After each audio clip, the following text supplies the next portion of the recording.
The streets hold many secrets.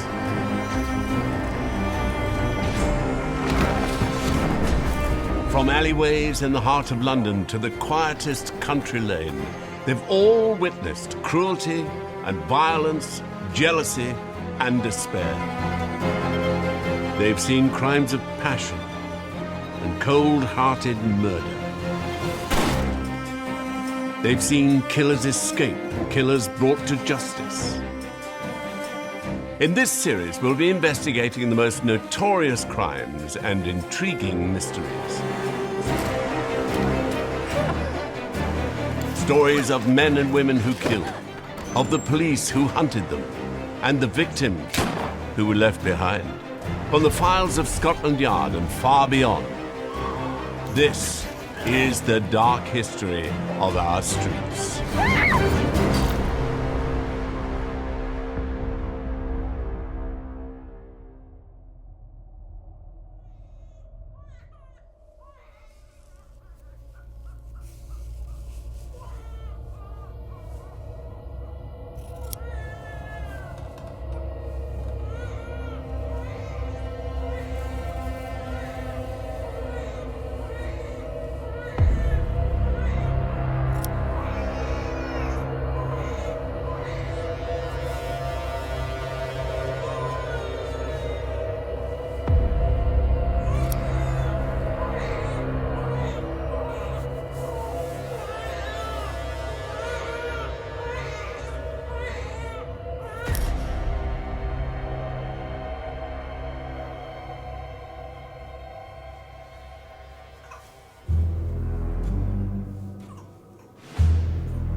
She called herself Mrs. Scott in the advert.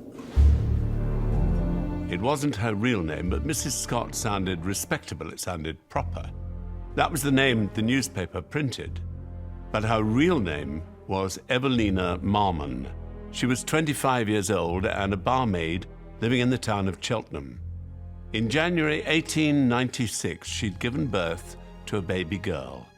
Doris was healthy, she was beautiful, and she was illegitimate. The family and home was central to a Victorian society. So having a baby outside of wedlock was one of the worst things that a woman could do, because it was going totally against all the ethics and morals of the day. Until 1834, an unmarried mother had a certain amount of protection from the law. If the father of the child refused to marry her, then the local parish had to provide for her and the child. But in 1834, this right was abolished.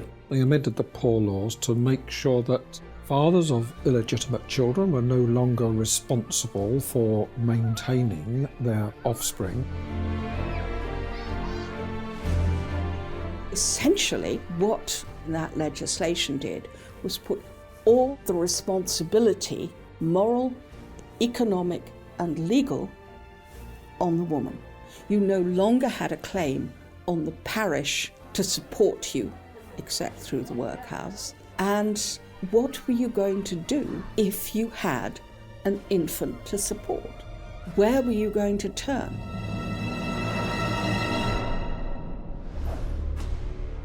It was a short advert Evelina placed. It had not been expensive, but it would cost her everything. For it would lead Evelina and her daughter Doris to one of the most notorious baby farmers of the Victorian age.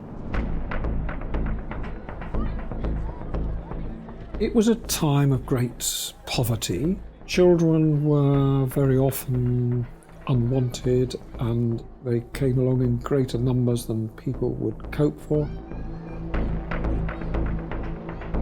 Baby farming was, I suppose you could describe it as unregulated adoption.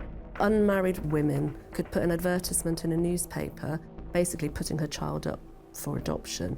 And then there were women who operated as baby farmers who would also advertise in newspapers looking to adopt babies. And so obviously they would then form a meeting, an agreement would be made, money would change hands.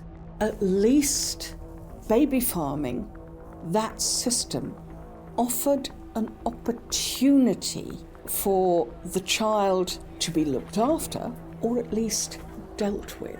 So for young women, married, unmarried, widows, if you needed to work, you needed the baby farming system. Sometimes women would pay, say, 5 shillings a week, that's 25p a week, to another woman to look after their child. Others were in a situation where they wanted the problem to disappear, so they would find women who would look after the children and adopt them, in effect, for a lump sum. It could be as little as £5 or £10, plus a few clothes in a cardboard box, and then the mother would not expect to see the child again. And this, of course, created the situation where, rather than provide proper adoption for the child, giving it a home and bringing it up, it was simpler just to kill the child and get rid of it and just keep the money up front. Amelia Dyer was in the business most of her adult life. She had stints of honest work as nurse at a hospital, attendant at an asylum. But few jobs were as easy or as lucrative as baby farming. In 1869, when Dyer was 31, she placed her first adverts in the press. She offered a discreet lodging house for pregnant women. For a fee, they could stay at Dyer's house until the birth. The newborn babies, unwanted by their mothers, were then passed through a grim network of neglect. She kind of started off training as a nurse, actually, so she had a very legitimate career to begin with. She met a woman called Ellen Dane, who was actually a midwife, and she learnt that Ellen Dane had a laying-in house, a house of confinement, where she would take in women who were pregnant and wanted to give birth, but out of the public eye, because obviously they weren't married. So to Amelia, she suddenly learnt of this really easy way of earning an income. Some of the babies Dyer delivered to the London home of a woman named Margaret Waters. There, the babies wasted away. Their cries of hunger were suppressed with drugs. They lay on sofas or were stuffed into filthy cribs until finally starvation carried them off. Police discovered this baby farm in 1870, and Waters was arrested, tried, and executed.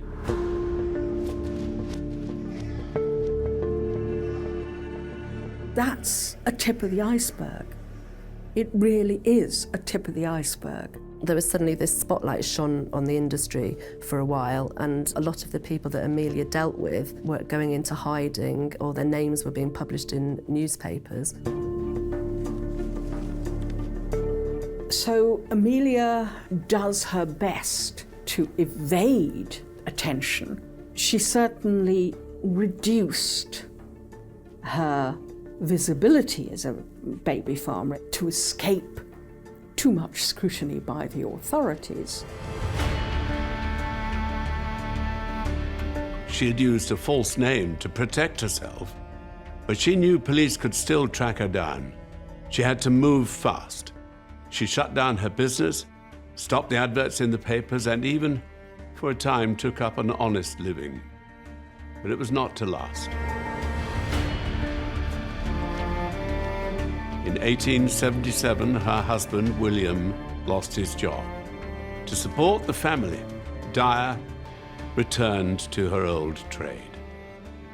Once again, the house was filled with visitors, with the sound of women in labor, with the newborn cries of those that lived and the silence of those that did not. There were letters to answer, adverts to place. Dyer was always coming and going, taking away babies, returning with others. Business was good, but the authorities were beginning to ask questions. Some of her children died. Whether it's through natural causes or not, we don't know. But gradually, as she took on more and more children, more and more of them seemed to die.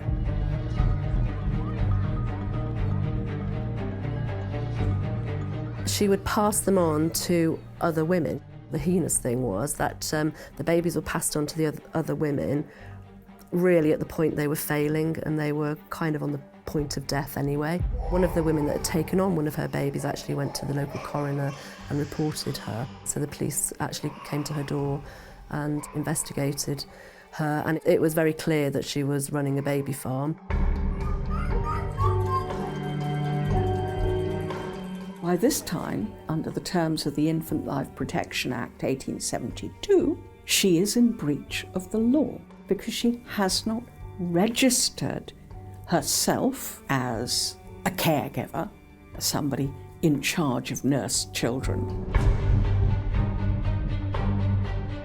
On the 26th of August 1879, the police came for Amelia Dyer.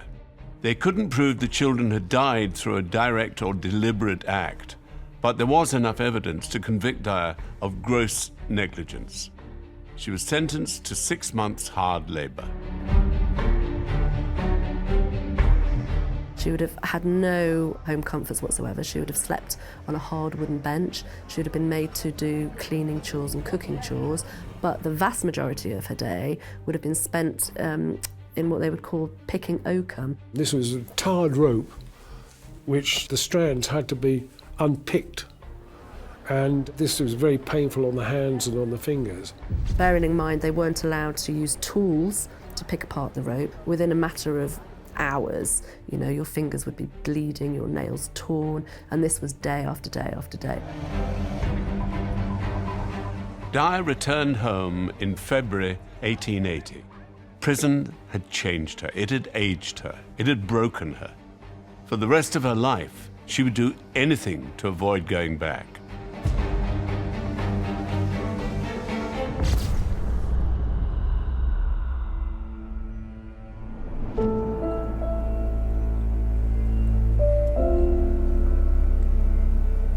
Evelina Marmon had grown up in the countryside, but she wanted more than the endless drudgery of chicken farming.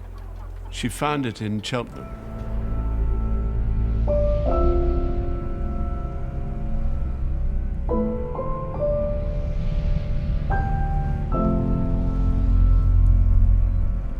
In 1895, the pretty young barmaid fell pregnant.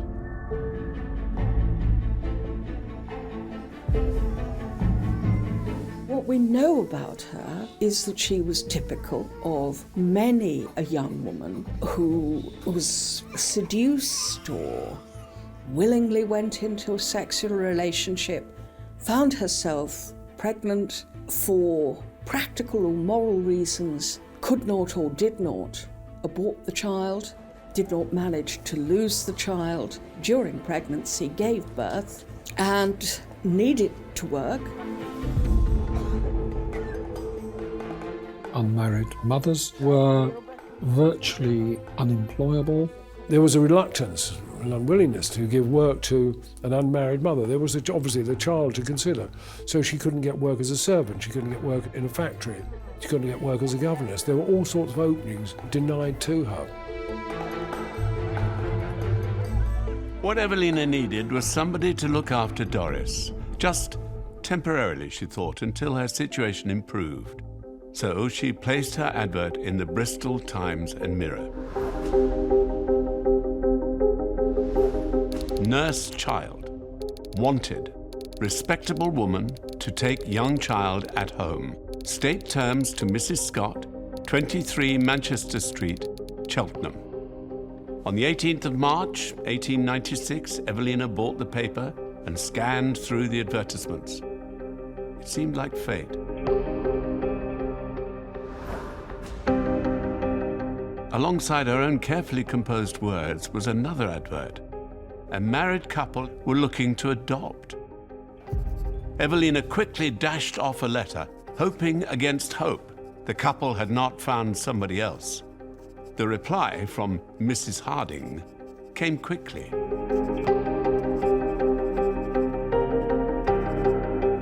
Dyer had this completely different persona, if you like, in the course of correspondence by post. She would write saying, oh, you got a little child for adoption. Well, My husband and I, we would love to have a child of our own. We would love to bring it up and give it a home.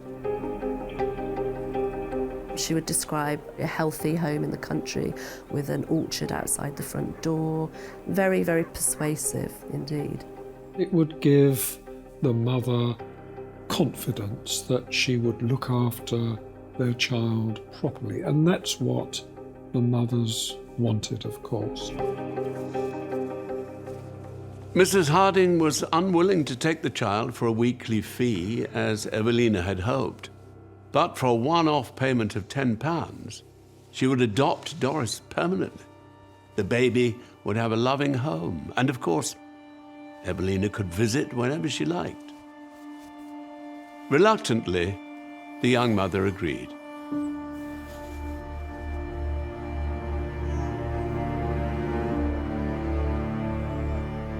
On the 31st of March, Evelina met Mrs. Harding for the first time to sign the contract. Evelina handed over the agreed payment, and then she wrapped Doris up against the chill of the evening and walked with Mrs. Harding to the railway station.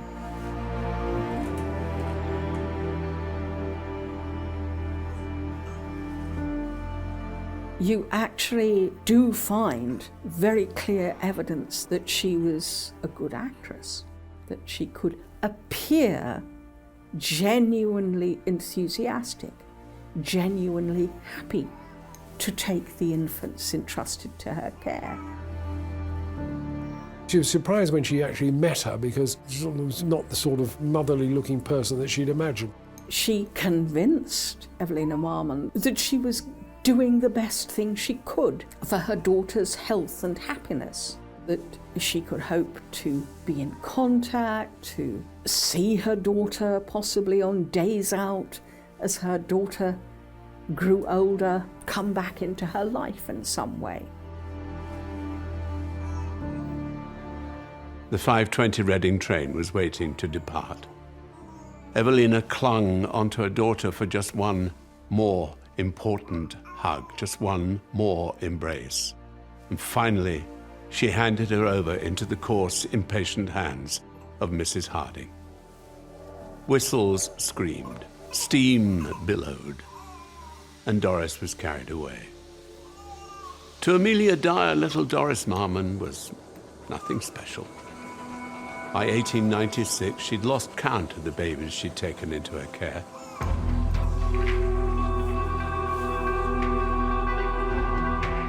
On her release from prison in 1880, Dyer had tried once again to go straight, but once again, a few years was all she could manage.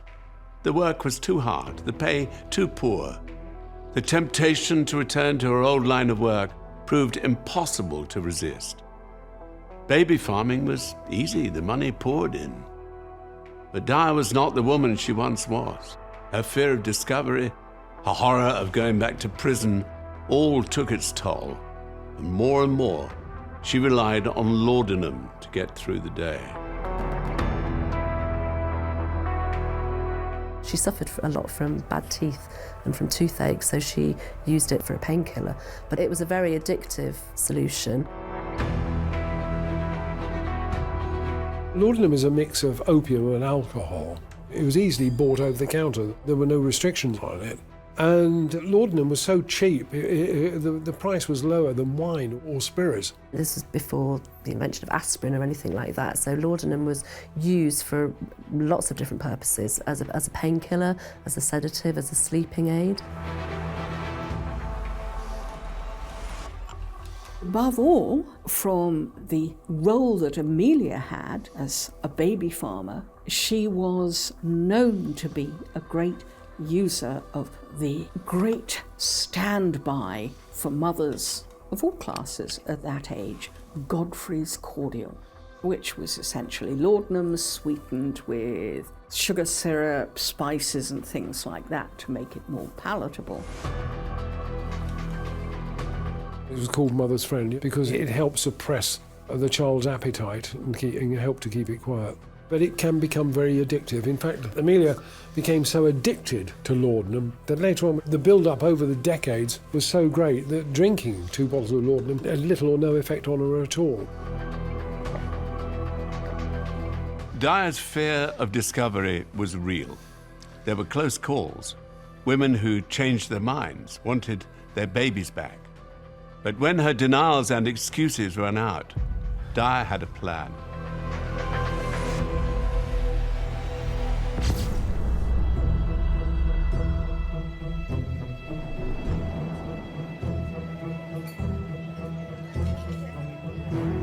If you were in somebody's situation like Amelia Dyer, the workhouse was the absolute bottom of the pile. But if you were admitted to an asylum, then conditions and living conditions would be very much better. Asylums were, at one stage, a very enlightened way of treating the mentally ill. It would give them peace and quiet and rest, which calmed their mind. There's no doubt that she did suffer from big bouts of anxiety and stress, but as to whether she had actually any mental illness, I would err on the side that she didn't, that she totally feigned these episodes. Bear in mind, she'd worked in an asylum, so she kind of knew the symptoms and what the doctors would be looking at. Emilia Dyer was an intelligent and shrewd woman who was perfectly capable of learning from observation and experience ways of eluding useful attention. She will have learned not only how mental patients behaved, the various manifestations of mental unbalance, of what was considered insanity, but also she will have learned how doctors reacted to that, and particularly and usefully when they would consider a patient cured. Dyer would stay in the asylums long enough for the trail to go cold, for the questions to die down. Then she would make a remarkable recovery. Once released, she would relocate her family and her business would start all over again. For 12 years, she avoided detection, moving from house to house, area to area, in Bristol, in Reading, in London. But her luck couldn't last forever.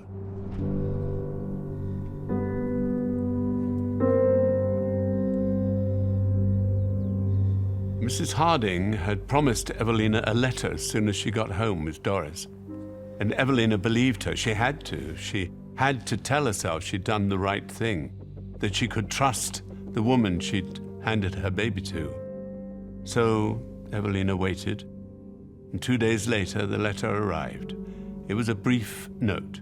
It assured Evelina they had arrived safely and that Doris was doing well. It promised a longer letter at the weekend. A relieved Evelina wrote back at once, anxious for more details, but the weekend came and went, with no letter from Mrs. Harding. Evelina would never hear from her again. We don't know how long Evelina's daughter lived. Once Amelia Dyer got her through the front door, she had no reason to keep the baby alive. It may have been a matter of minutes, for by 1896 Dyer was well practiced at slipping tape around a child's soft neck, tightening it into a knot, and waiting.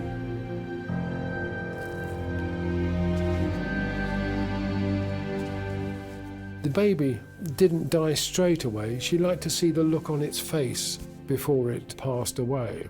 As she was bringing more and more babies into her home, she wanted to get rid of them quicker, so she would just outright murder them.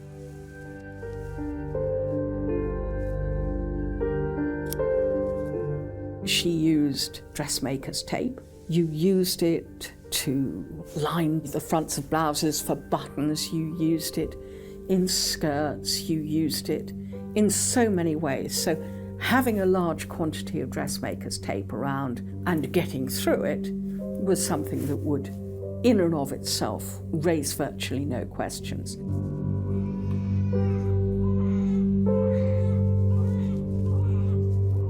Over the years, Dyer's operation had grown bigger, but by 1895, Dyer was sinking deeper into her laudanum addiction. The babies she didn't kill immediately needed someone to care for them, someone to keep them quiet. At the local workhouse, she found what she thought was the perfect candidate.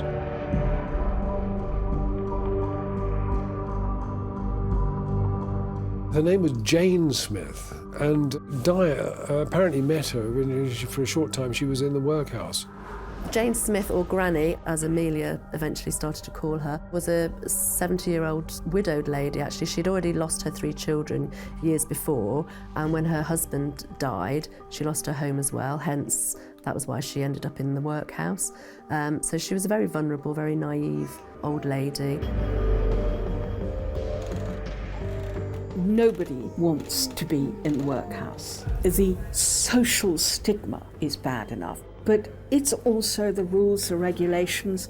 You only stopped working in a workhouse when you were so physically incapacitated that you had to go to the infirmary. So you might be in your 70s, your 80s, your 90s, and if you were in the workhouse and physically fit enough to work, you would be working. Amelia Dyer said that if she was to come out of the workhouse with her and go and live with her, they could live as sisters, that would stave off the loneliness of old age. She could help her to nurse babies, she'd be cared for and fed. And to Jane Smith, this sounded wonderful. She'd imagined she would live out her days in the workhouse, and suddenly she was being offered this amazing new life. Again, the reality did not match Dyer's honeyed words. Like all the desperate women before her, Granny Smith was duped. But like those women, she had few options. It was take Dyer's offer or go back to the workhouse. Granny Smith tried her best to care for the babies Dyer took in, but there were too many mouths to feed and too little food to give them. Often, the infants had scarcely arrived in the house before they disappeared again.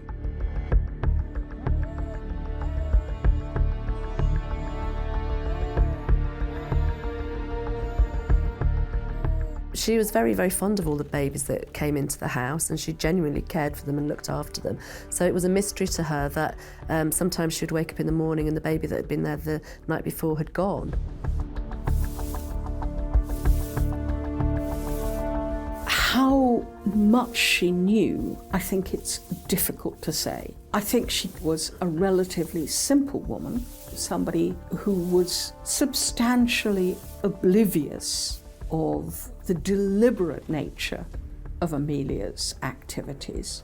But I think she was also, to an extent, willfully so, because to become too aware of what she was up to meant that she would have no alternative but returning to the workhouse. Amelia would tell her that she had taken it back to the mother, that she'd met the mother at a train station because the mother wanted to have the baby back, or that she'd found somebody else that would look after the baby.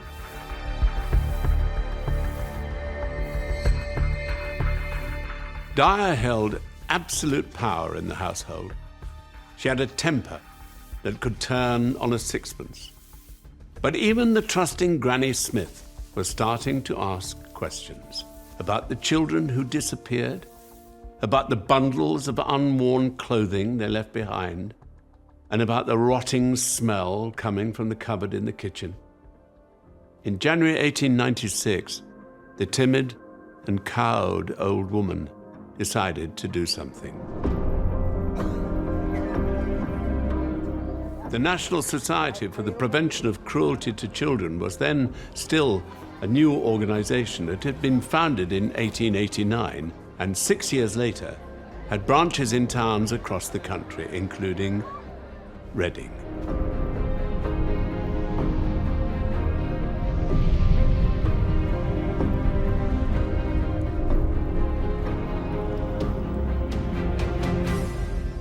It was there that Granny Smith took herself that January morning.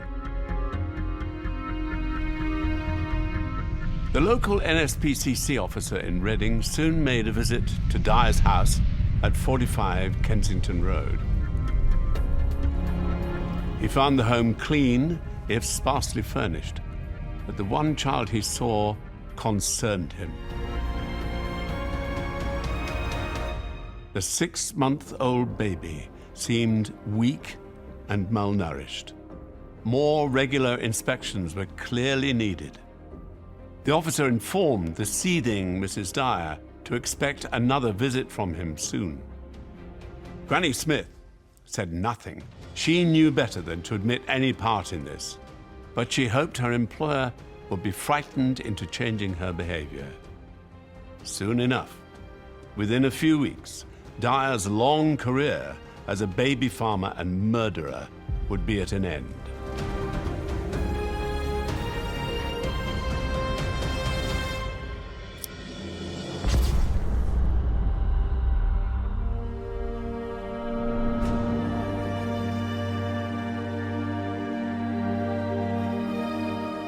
The police came on the 11th of April, 1896. They had news for Evelina Marmon. She was taken to Reading Workhouse, and that was where she was reunited with her missing baby daughter, in the mortuary.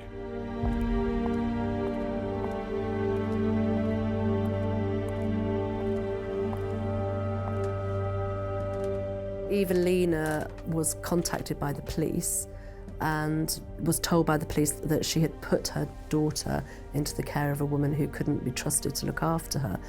So Evelina was under the assumption that she was going to get her daughter back.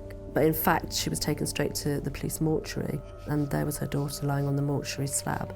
And she had no idea up until that point that her daughter had actually died.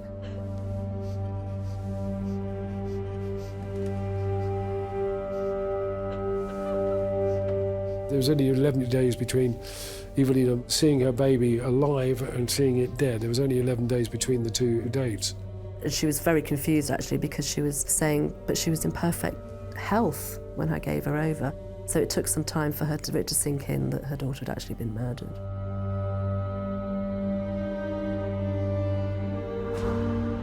Another baby, a boy, was laid out beside Doris. His name was Harry Simmons. They'd both been discovered in the River Thames. They'd been stuffed one on top of another inside a large carpet bag. A piece of paper had been wrapped around them and tied with string. Bricks were used to weight the package down, and somebody had then tossed it into the river.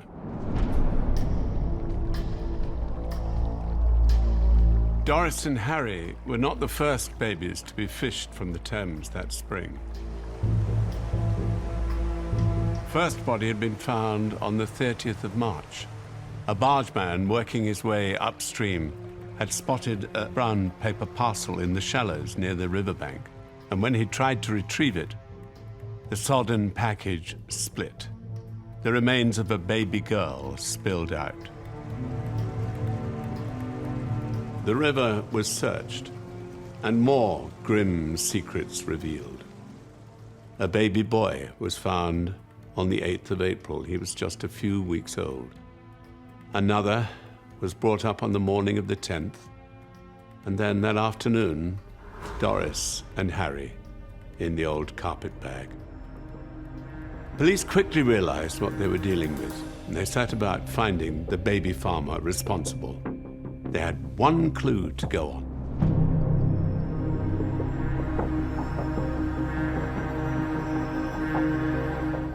It was by chance and good detective work by Detective Constable Anderson at Reading that actually broke the case. And on closer examination, one of the pieces of brown paper that the body of the baby had been wrapped in had a faint address on it, which was Pigott's Road in Caversham. It was for a Mrs. Thomas.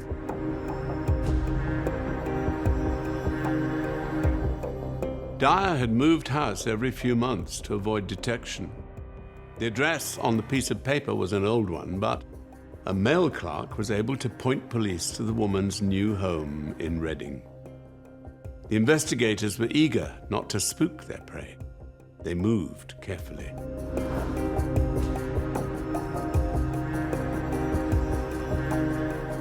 They knew that she would be moving on if she was alerted to their interest, but they kept surveillance on the property to see whether she was bringing children to the house or not. They didn't have enough evidence on the wrapping paper to get her, but they set up a sting operation, and a young woman got in touch with Dyer and said she had a baby to adopt and made an appointment to see her. In the lack of the kind of forensic evidence that we would look to today, you had to indulge in something like a sting. You had to show, for the use of the courts, a chain of evidence. They agreed on the sum of £50, and then it was agreed that 2 days later the baby would be brought to the house. But Amelia stressed that it was to be under cover of darkness. So it was immediately clear the sort of operation she was running, and this gave the police the opportunity to then raid the house. The police had all the evidence they needed. On Good Friday, they marched into the house on Kensington Road and arrested Emilia Dyer. No fits of madness will save her this time.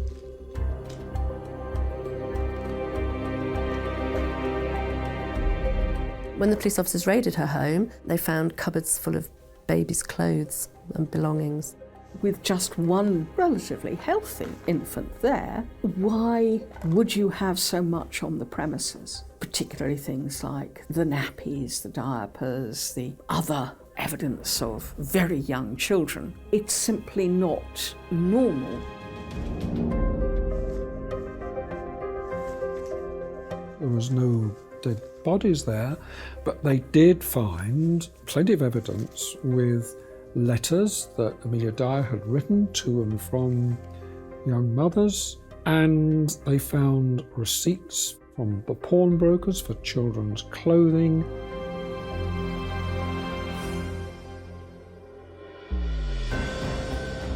They found baby clothes, they found letters, newspaper advertisements, all sorts of evidence relating to the baby farming, and this was enough to take Dyer to court.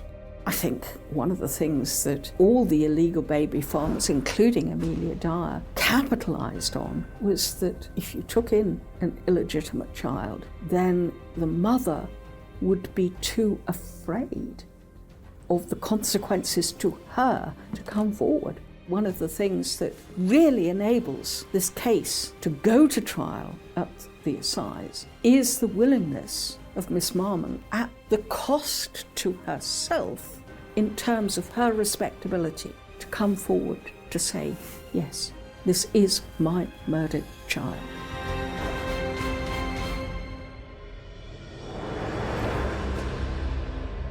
The trial began on the 21st of May. It would last just 2 days. Emilia Dyer had already made a full confession, but she hoped to avoid the death penalty by pleading insanity. It would be up to a jury to decide.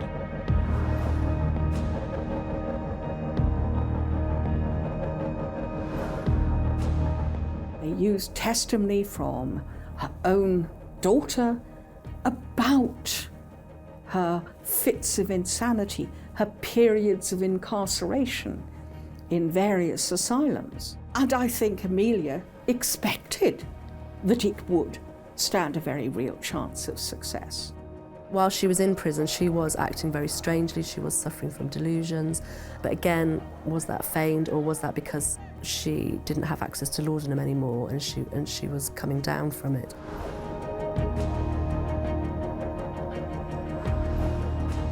Dyer's claim for insanity didn't really have any chance. I mean, it was quite clear from her movements in and out of the asylums that she was actually using this as a cover when police attention got too much. Amelia actually tried to say that her mother had suffered from madness and that she had inherited it, but that just didn't stand up. In fact, her brother gave evidence against her in court to say that their own mother had never suffered from madness.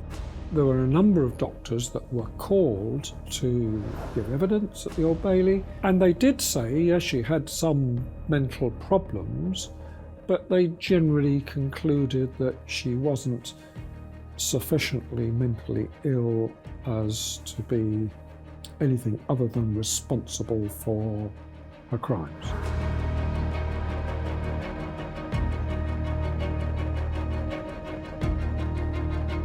The jury deliberated for just 4.5 minutes before delivering their verdict. Emilia Dyer was guilty. On the 10th of June, Dyer was led from the condemned cell at Newgate Prison.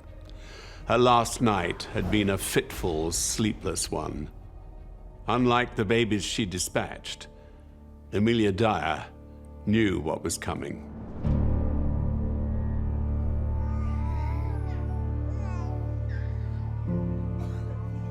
Baby farming still carried on, even after Dyer's death. What did happen was that local councils were given a greater power to inspect baby farms by the registering of adoption, and this was one way of trying to bring it under control.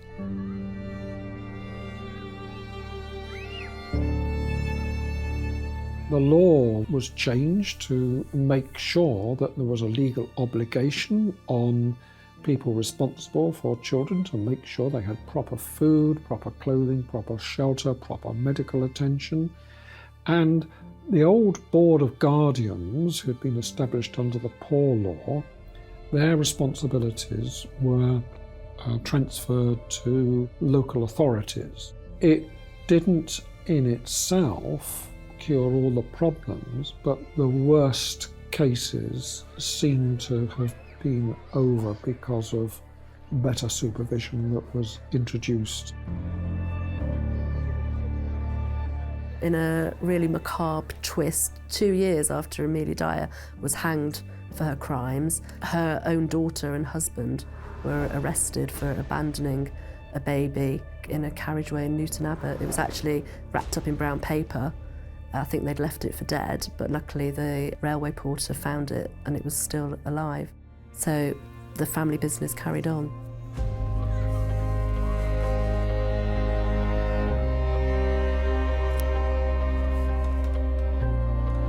The full extent of Dyer's crimes is now impossible to know.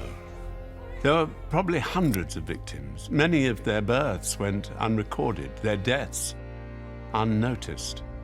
But some babies were not even given the chance to draw breath before she ended their lives. Others were older when she tied the white tape around their necks or drugged them into a silent, starving stupor. But responsibility for those babies' fates did not lie with Emilia Dyer alone. This was a society that chose to condemn unmarried mothers like Evelina Marmon, a society that denied them the choices and freedom to raise children themselves, a society that created the perfect conditions for a monster.